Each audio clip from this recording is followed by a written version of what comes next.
This is the City of London. It's one of the busiest financial districts in the world, and every day thousands of people scurry along these streets on their way to their places of work. But this area has a very dark history because this is the scene of the Blitz, the World War II German bombing campaign that turned many of these buildings to rubble. They've been rebuilt, of course, and today the City of London fits in with any modern metropolis. But I want to know, are there still signs of the Blitz? Can you still see parts of this history? Well, come with me as we go walking the Blitz. Morning, Steve. Hello, Matt. Nice to meet you. Thanks for taking the time to do this. I'm really excited about this. I haven't really done this walk around this part of London. I'm looking forward to finding this hidden history from the Blitz. Well, it's all around us here, especially in this part of London, in the square mile. Wartime history is never that far away from you.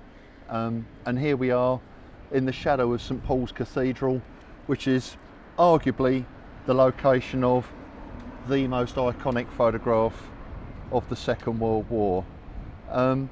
It was taken by a photographer from the Daily Mail newspaper, a guy called Herbert Mason, and he was told, go up on the roof of your office, take a photograph of St Paul's, because at that time they thought the cathedral was finished. They thought it was going to be burning to the ground whilst he was taking those photographs. The smoke from the fires cleared momentarily and he was able to take that photograph of the cathedral seemingly unscathed by the bombing.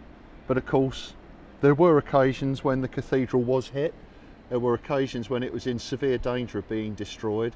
And I thought while we were here today I could show you one or two of the sort of pieces of evidence that remain from that time. Well, this is the most iconic image of the Blitz. This is the most iconic building from the Blitz. Why don't we go over and have a closer look at it? Yeah, let's do that. So Steve, how important was this building to the people of London during the Blitz? It was very much a symbol of continuity. It was something that had always been here. This cathedral obviously was built following the Great Fire in 1666, but there'd been a cathedral on the site long before that as well. I guess the best way of looking at it, if you can imagine the reaction that we've just seen in France with Notre Dame being destroyed, I think this would have had the same reaction at the time with the British people, whether you were particularly religious or not. It was something that was always there. St Paul's is just a symbol of London, that it's always existed. Hopefully it will always still be here. And I think, you know, people viewed it that way in the war. It was a sign of times gone by and hopefully a sign for them of peaceful times to come in the future. It's one of the things that strikes me about this whole period, when you've got a civilian population, enemy bombers flying over every day, destroying large parts of the city. It's not just the damage to the physical aspect of it, the damage to the city, the damage to the buildings, but it's also about morale, isn't it? And absolutely. When I see that photo of the smoke clearing and St Paul still standing there defiantly, yeah, I mean, that really sums up the whole British spirit at this time, doesn't it? Yeah, absolutely. People would have been obviously delighted to see the next morning, wow, St Paul's is still there. You know, we've got some hope for the future. There were so many other buildings being destroyed and obviously lives being lost as well. To see this place still standing must have meant an awful lot to people. It must have given them a certain amount of hope for, well, you know, we can get through this and life will go on after the war. But as you said, the building actually didn't come out unscathed, did it? Not at all, no. And you said there was some damage. Could we see that? There was some damage. There's some damage on the other side round in the churchyard, which we can have a look at, yeah. So this area, in 1941, there was a parachute mine that got entangled on the wooden cross outside here. Cross was about where this statue is now located, and it was again defused. It was a Royal Navy job to look after parachute mines. That was defused without incident. That would have caused a huge amount of damage if that thing had exploded. But here we've got some shrapnel damage that you can see in the cathedral walls right at the top there. Imagine what it would have been like, well, not to be standing right here because we would have been in trouble, but I mean, look at these gouges out of the masonry. Oh, so yeah. There's some big marks there. This is what I was thinking about when we first started talking about this, is hidden history. You look at this building, you go, beautiful, pristine, stood here for centuries. Absolutely. You get up close, you start to see this damage, you start to see the signs of the war. That's why it's so exciting to get out here and seek out these elements of the history. It's absolutely fascinating. It's hiding in plain sight, as you say. And surprisingly enough, there are quite a few locations in various parts of London where you can see damage like this to a greater or lesser extent, and it's still there. And it just brings it home to you that London was a dangerous place to be. If you were unlucky enough to be outside in the open, I know most people were undercover, but the firefighters, the air raid wardens, the emergency services in general, all had to contend with that sort of stuff flying around. I mentioned earlier, Matt, there's a real then and now link with history that I can show you pretty much on the money here.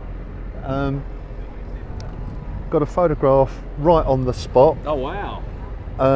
And that hole in the ground is actually an unexploded bomb. So that is right where we're standing right now. Absolutely. So just let me get this straight. So a bombing raid occurred, a bomb landed right where we're standing, but I assume, given there's no damage to the building, it didn't detonate. Yeah, you had an unexploded bomb. It was 1,000 kilo, which was about the biggest thing that the Germans were using at that stage of the Blitz.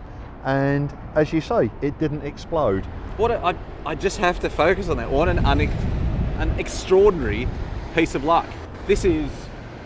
We're 10 metres less, 5 metres from the edge of St Paul's Cathedral. Yeah. 1,000 kilo bomb at this spot.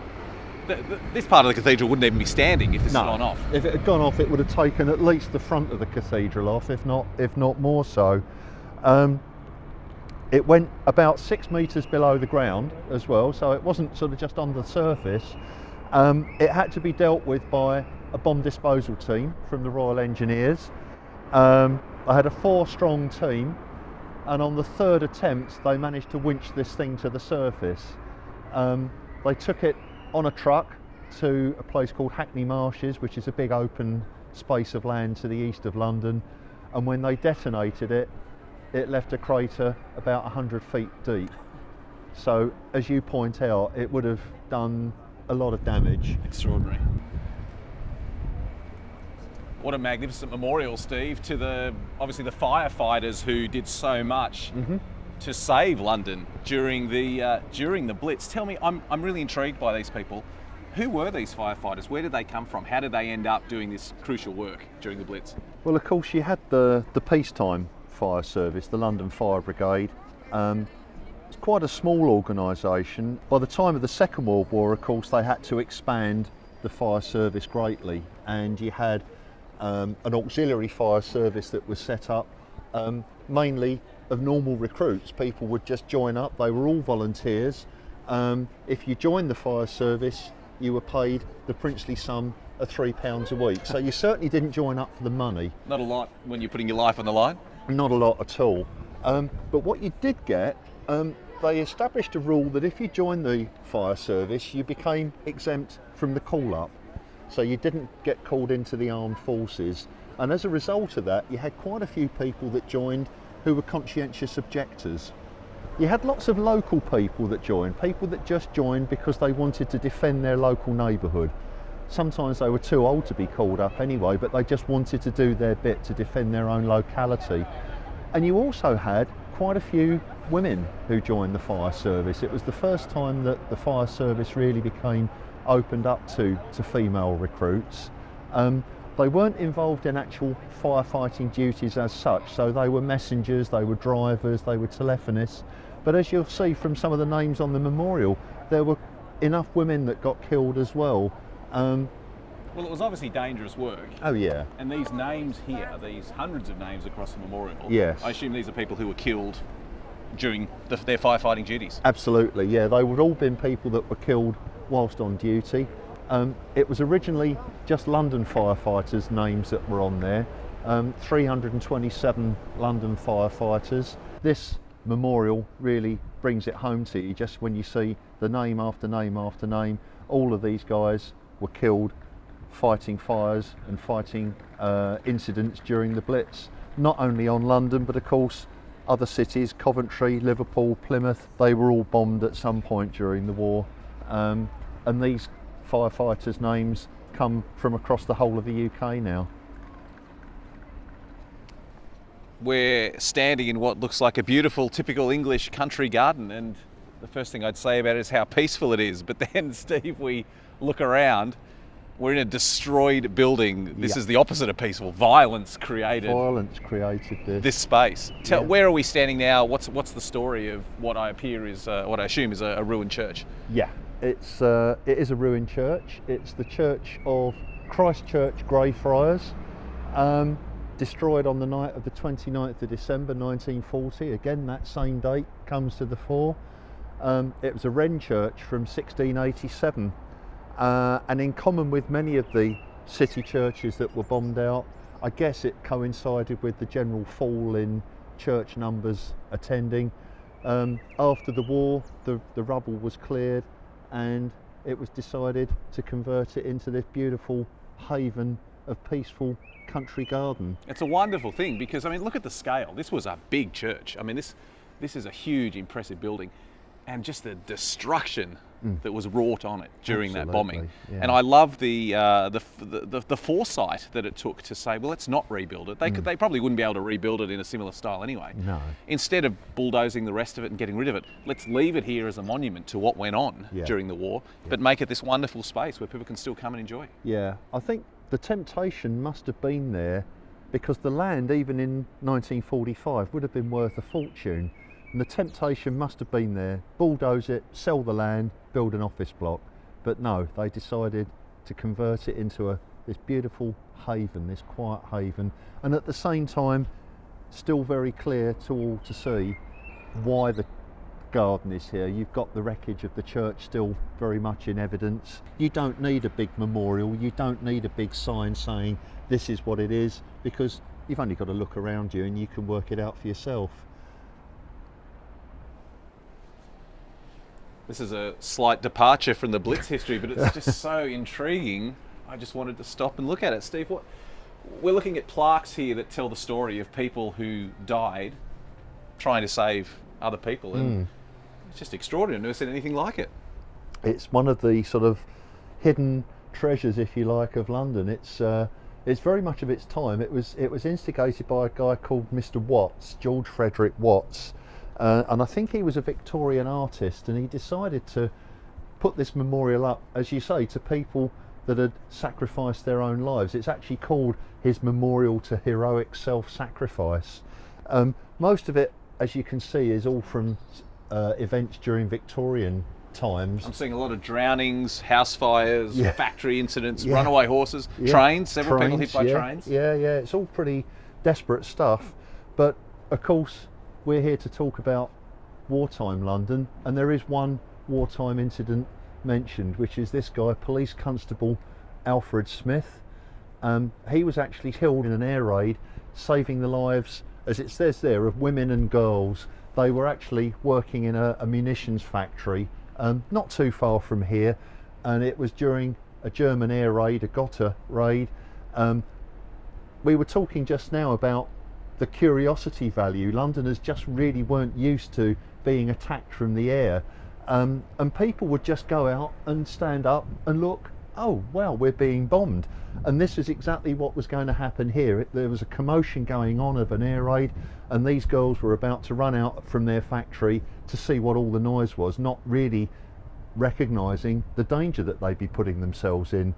The policeman was out in the road already. He knew full well what was going on, and apparently he was just shouting at these girls to stay in their factory, stay inside, stay under cover. And of course the poor guy was killed in saving their lives, so he warrants a place on the memorial for that reason.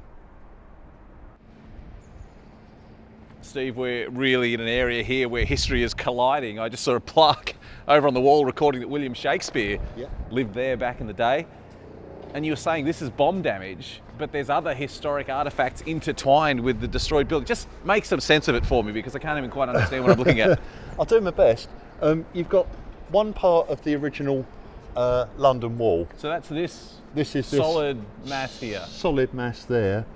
You've then got Victorian buildings, warehouses, a city livery hall, industrial stuff. The Victorians didn't care about these sort of things. They just ploughed right over the top of it, as you can see there, through the foundations. And of course, this whole area was one of the most heavily bombed parts of the City of London. Again, that same date, the 29th of December 1940, this area was pretty much obliterated. When the time came to remove the rubble, they uncovered the remains of the Roman City of London wall. So some of this stuff that you can see here is the Roman wall. Part of a Roman fort, which also stood on this site. Yeah, that's the Roman wall. As you say, you've got really 3 generations of London history, all visible to the eye at the same time. And I love the foresight here as well, because they could have just knocked that down. They could have, even if they discovered the Roman ruins and said, well, let's preserve those. Yeah. We don't care about bricks and rubble. And especially in 1945, it wouldn't have meant much to them. There would have been damage everywhere. It's almost like they knew, wasn't it? They knew that people like you and I would come here 75 years down the track and want to see this stuff, want to be able to touch and feel this history. Yeah, I think that's right. I think there's an element of luck involved with that. I think there is an element of foresight as well.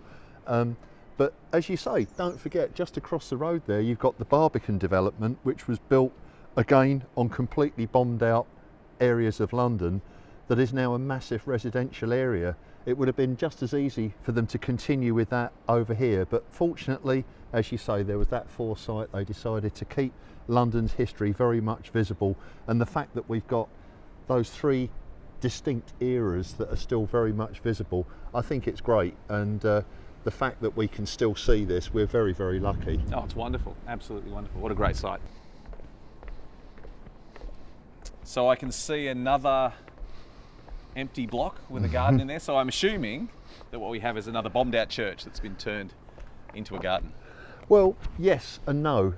It is a bombed out church and it has been turned into a garden, but this one isn't perhaps quite what it seems, because at the end of the war there was actually a lot more of this church still existing than there is now.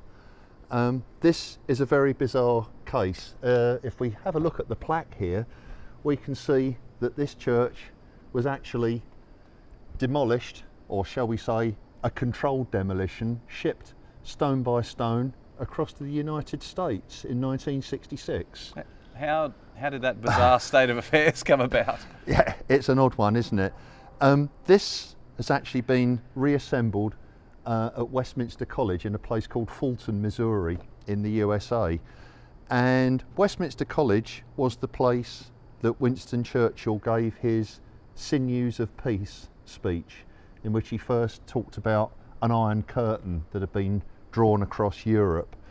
The connection between Fulton, Missouri is that Harry S. Truman, the president, that was his hometown. Churchill was no longer Prime Minister by 1946, as you know, but the 2 men had remained friends, and he invited Churchill to his hometown, to his home university, to give this speech. And of course in 1966, when this church was dismantled and shipped across to the States, it was literally just a year after Churchill had died. And I'm guessing that it was decided that it would be a suitable tribute to take a bombed out city church and reassemble it as again a symbol of that defiance that Churchill sort of consistently demonstrated throughout the wartime years. But as you say, it is a very odd story that we've got a city garden not as a result directly of the Luftwaffe, but as a result of it being shipped off to the States. This is a little oasis of tranquility in the middle of all this. And what I love about it is it was created by violence. It was created by destruction. That's why it's here. If the Blitz had not occurred, this would probably, well, it'd still be a church, there'd be other buildings around, and we wouldn't have this beautiful little oasis of green right in the middle of the city. So out of the flames and out of the destruction, we get these little corners of peace and quiet. Yeah, absolutely. And as you say, it would have still been a church, maybe.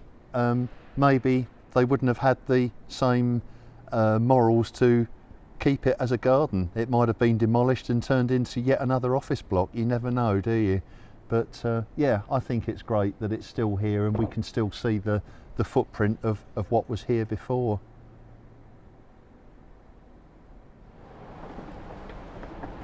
Just coming up out of the tube, Steve, reminds me that these were impromptu air raid shelters, weren't they? When the bombs were raining down, people needed somewhere to go for safety, and the tube stations were a natural spot. Very much so, yeah. An interesting story the tube stations, because at the start of the war, the government weren't actually in favour of people being allowed to use tube stations. They felt it would encourage a troglodyte mentality, to use the official phrase. Basically thought people would go down into the tubes and never come out again.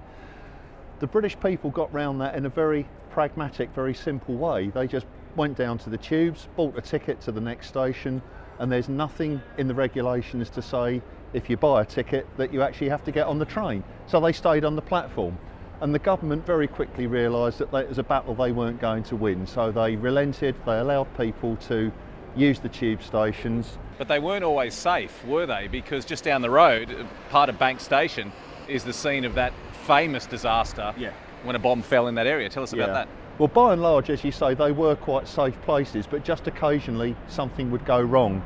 And on the night of the 11th of January 1941, a high explosive bomb actually fell in the road in the centre of the roundabout area there, beneath which is the booking hall, the ticket office, and 56 people that were using the station were killed. Many of them were in the booking hall waiting to use the toilet, because that's where the only toilet on the station was in the booking hall.